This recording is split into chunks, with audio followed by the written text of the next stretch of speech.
Assalamualaikum warahmatullahi wabarakatuh. Alhamdulillah, alhamdulillahi rabbil alamin, wassalatu wassalamu ala asyrafil anbiya'i wal mursalin wa ala alihi wa ashabihi wa man tabi'ahum bi ihsanin ila yaumiddin, amma ba'd. Kaum muslimin yang semua dari mata Allah Subhanahu wa taala dimanapun berada, insyaallah kita akan mempelajari sedikit dan mentadaburi ayat-ayat Al-Quran, dan insyaallah pada kesempatan ini kita akan mempelajari tafsir suratul Qalam yang akan kita mulai dari ayat 34. Allah Subhanahu wa taala berfirman, innalil muttaqina 'inda rabbihim jannatin na'im. Bahwasanya pada ayat ini Allah menjelaskan bagi siapa yang bertakwa kepada Allah Subhanahu wa taala dan taat kepadanya dengan menjalankan perintah-perintahnya dan menjauhi apa yang dilarangnya, maka kelak di akhirat akan mendapatkan surga kenikmatan yang tidak akan binasa dan tidak ada habisnya. Munasabat, kecocokan ayat ini dengan ayat-ayat sebelumnya, bahwasanya pada ayat-ayat sebelumnya Allah menceritakan dengan kisah pemilik kebun, yang dimana pemilik kebun ini bermaksiat kepada Allah Subhanahu wa taala dan juga pelit, sehingga Allah hancurkan dengan sekejap mata kenikmatan tersebut. Kemudian pada ayat ini Allah bandingkan dengan orang-orang yang bertakwa dan taat kepada Allah, maka di akhirat kelak akan mendapatkan surga kenikmatan ataupun kebun-kebun yang tidak ada habisnya dan tidak akan binasa. Kemudian Allah melanjutkan, afanaj'alul muslimina kal mujrimin, yang artinya apakah kami akan menyamakan antara orang-orang muslim yang tunduk kepada Allah Subhanahu wa taala, yang taat kepada Allah, yang menjalankan perintah Allah dan menjauhi larangannya, akan disamakan hukumnya, akan disamakan keadaannya dengan orang-orang yang bermaksiat, dengan orang-orang yang tidak taat kepada Allah Subhanahu wa taala? Maka sesungguhnya Allah akan memberikan pahala bagi orang-orang yang muslim, bagi orang yang bertakwa, dan akan mengazab orang yang berdosa dan bermaksiat dan tidak percaya kepada Allah Subhanahu wa taala. Maka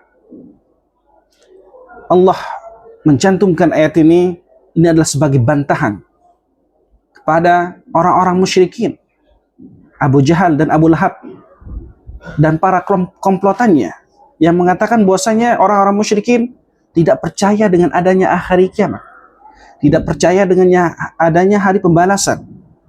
Maka kata orang musyrikin bahwasanya kalau seandainya hari kiamat pun ada, kalau seandainya, maka keadaan kami nanti di akhirat akan sama dengan keadaan Muhammad dan para pengikutnya, bahkan lebih hebat sebagaimana keadaan kami di dunia.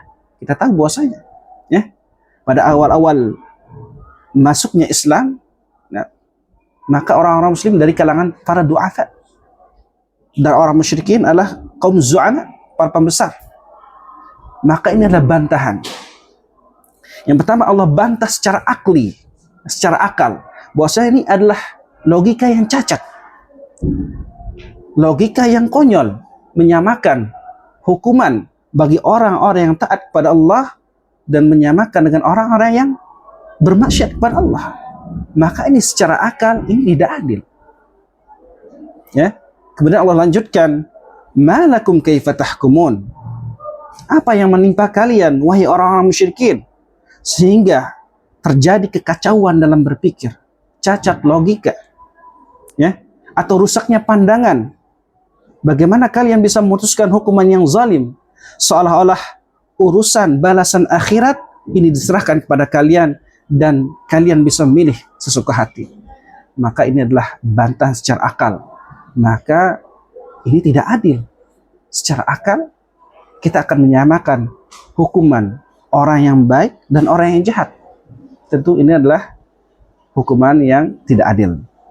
Kemudian Allah melanjutkan Maka pada ayat ke-37 ini Allah bantah dengan dalil naqli. Dalil naqli adalah dalil yang datang dari Allah ataupun dari hadis Nabi Shallallahu Alaihi Wasallam. Maka kata Allah, am lakum kitabun fihi tadrusun. Kata Allah bertanya, dan inilah istifham inkari. Apakah kau, wahai orang musyrikin, engkau punya kitab yang turun dari Allah Subhanahu wa taala yang engkau pelajari? Innalakum fihi lama takhayyarun. Sehingga kalian bisa menyamakan antara hukuman bagi orang-orang muslim dan bagi orang mujrimin. Apakah engkau punya kitab yang turun datang dari Allah yang mengatakan bahwasanya keadaan engkau nanti di akhirat akan sama dengan orang-orang muslimin? Maka jawabannya tidak ada. Kemudian Allah lanjutkan. Setelah tadi Allah bantah dengan secara akli, dia tidak punya hujjah.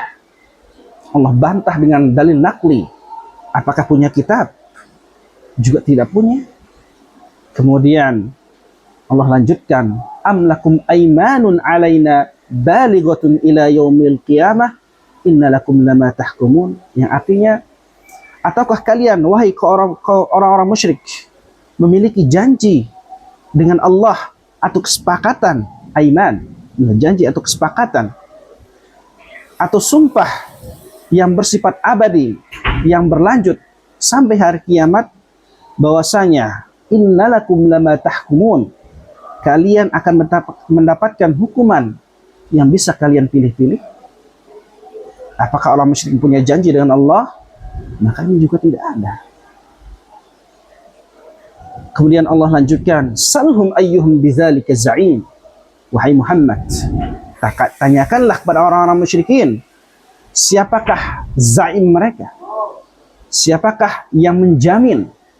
Siapakah penanggung jawab mereka atas klaim mereka bahwasanya nanti di akhirat dia akan mendapatkan seperti apa yang didapatkan orang-orang muslimin ketika di dunia, atau bahkan lebih hebat?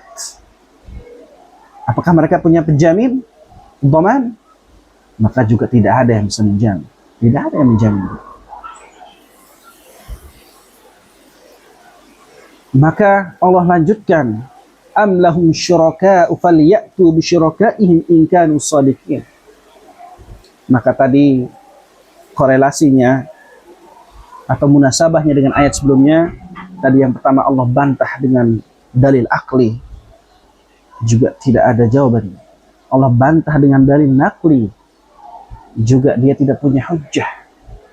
Allah bantah lagi, apakah engkau punya janji dengan Allah? Enggak punya. Dibantah lagi, apakah engkau punya penanggung jawab, penjamin? Tidak punya juga.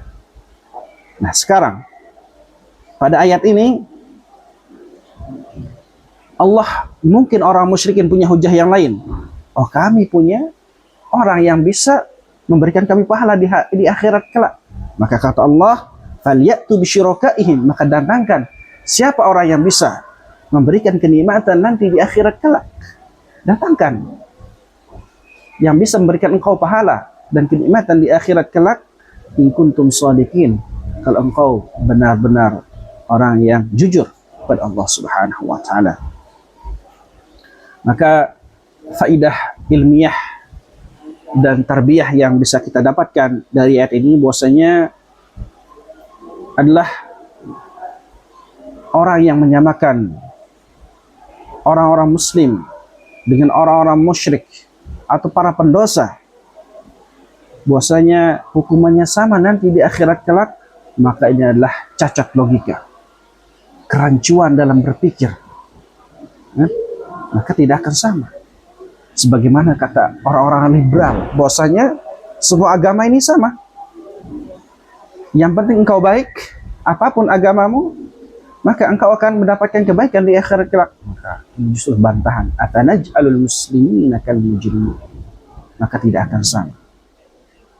Kemudian faedah yang kedua yang bisa kita ambil dari ayat ini adalah bahwasanya tidak boleh menentang Al-Quran dengan dalil akal atau perasaan belaka tanpa dasar kitab yang diturunkan oleh Allah Subhanahu wa taala. Tadi kisah orang-orang Quraisy Bosnya Allah mengatakan nanti balasan orang kafir, orang pendosa adalah neraka.